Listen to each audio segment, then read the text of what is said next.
Célestin Freinet, né en 1896, prône l'expression libre. Son expression, dit-il en parlant de l'enfant, ne sera libre que dans un climat de confiance, de permission et d'acceptation.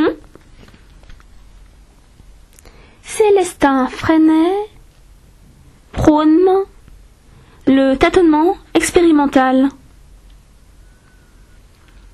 Apporter des connaissances n'est pas le but essentiel de notre enseignement. Le point de départ est la curiosité naturelle de l'enfant. C'est parce qu'il a envie ou besoin de savoir qu'il va être motivé pour chercher. Et Sébastien? Oh, quel Sébastien? Mais Célestin. Quel Célestin? C'est Célestin. Mais quel Célestin? Célestin Freinet prône la vie coopérative. Nous opposons la vie coopérative à la compétition individuelle. Les enfants sont amenés à coopérer avec les autres élèves de la classe, les autres élèves de l'école, par des échanges de services ou de décisions concernant l'école,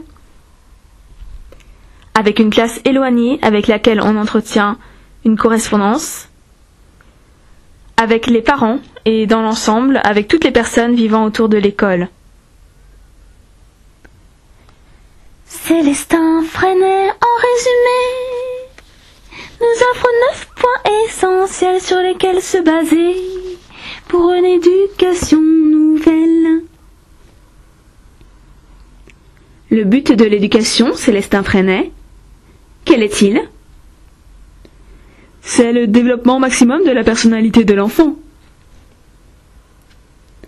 L'école centrée sur l'enfant, Célestin Freinet, que cela veut dire?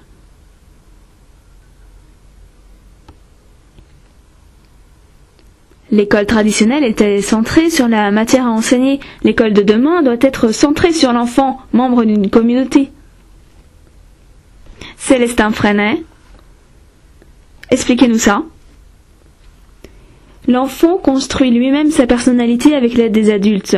Offrir aux enfants un milieu, un matériel et une technique susceptibles d'aider leur formation, de préparer les chemins sur lesquels ils se lancent, selon leurs aptitudes, leurs goûts et leurs besoins, ça me paraît une très bonne solution.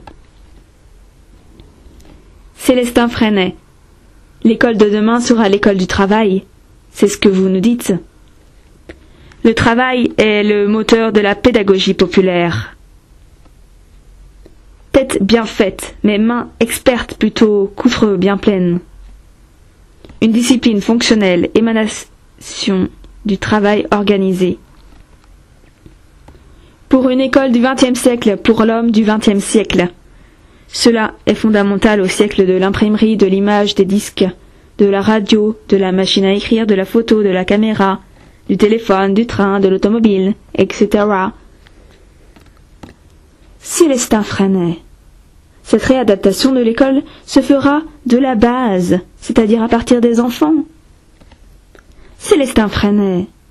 L'école du peuple ne saurait être seule sans la société populaire.